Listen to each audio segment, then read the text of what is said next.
Backworldsmen. Once on a time, Zarathustra also cast his fancy beyond man, like all backworldsmen.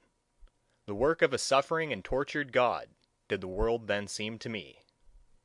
The dream and diction of a God did the world then seem to me. Colored vapors before the eyes of a divinely dissatisfied one. Good and evil, and joy and woe, and I and thou. Colored vapors did they seem to me before creative eyes. The Creator wished to look away from himself. Thereupon he created the world. Intoxicating joy it is for the sufferer to look away from his suffering and forget himself. Intoxicating joy and self-forgetting did the world once seem to me.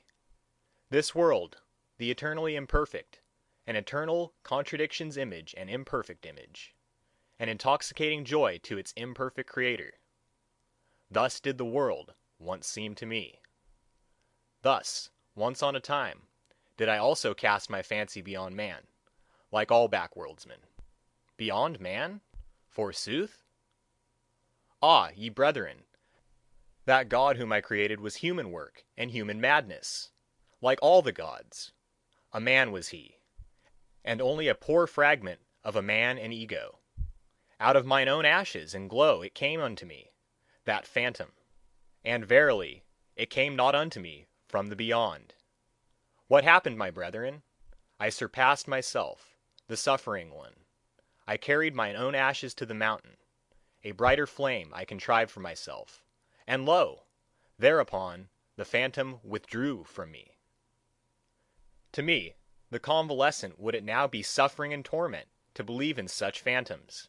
Suffering would it now be to me, and humiliation. Thus speak I to backworldsmen.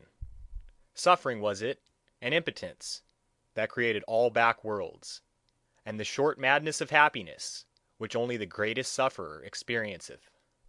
Weariness, which seeketh to get to the ultimate with one leap, with a death leap. A poor, ignorant weariness, unwilling even to will any longer. That created all gods and backworlds. Believe me, my brethren, it was the body which despaired of the body. It groped with the fingers of the infatuated spirit at the ultimate walls. Believe me, my brethren, it was the body which despaired of the earth.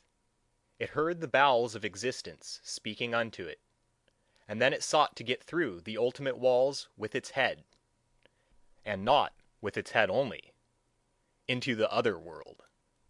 But that other world is well concealed from man, that dehumanized, inhuman world, which is a celestial naught.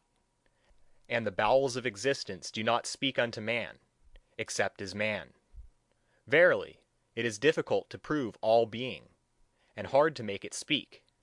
Tell me, ye brethren, is not the strangest of all things best proved? Yea, this ego, with its contradiction and perplexity, speaketh most uprightly of its being, this creating, willing, evaluating ego, which is the measure and value of things. And this most upright existence, the ego, it speaketh of the body, and still implieth the body, even when it museth and raveth and fluttereth with broken wings. Always more uprightly learneth it to speak, the ego, and the more it learneth, the more doth it find titles and honours for the body and the earth. A new pride taught me mine ego, and that teach I unto men, no longer to thrust one's head into the sand of celestial things, but to carry it freely, a terrestrial head, which giveth meaning to the earth. A new will I teach unto men, to choose that path which man hath followed blindly, and to approve of it, and no longer slink aside from it, like the sick and perishing. The sick and perishing, it was they who despised the body and the earth, and invented the heavenly world and the redeeming blood drops. But even those sweet and sad poisons they borrowed from the body and the earth. From their misery they sought escape, and the stars were too remote for them. Then they sighed, "Oh, that there were heavenly paths by which to steal into another existence, and into happiness!"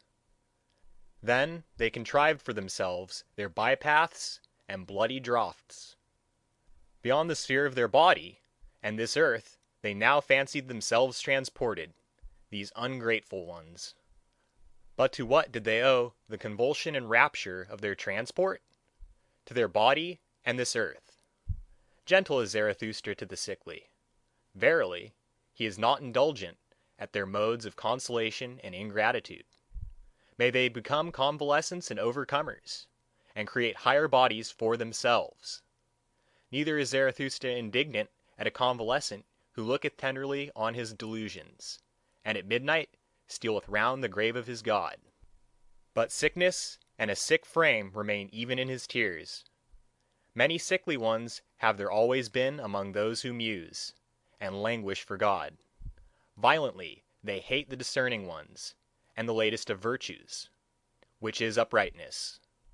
Backward they always gaze toward dark ages. Then, indeed, were delusion and faith something different.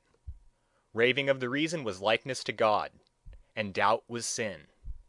Too well do I know those godlike ones.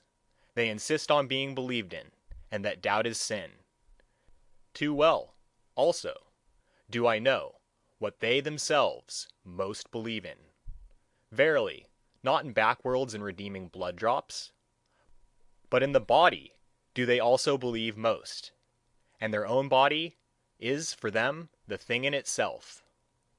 But it is a sickly thing to them, and gladly would they get out of their skin. Therefore hearken they to the preachers of death, and themselves preach backworlds. Hearken, rather, my brethren, to the voice of the healthy body. It is a more upright and pure voice. More uprightly and purely speaketh the healthy body, perfect and square built, and it speaketh of the meaning of the earth. Thus spake Zarathustra. End of Part 1, Chapter 3. Backworldsmen.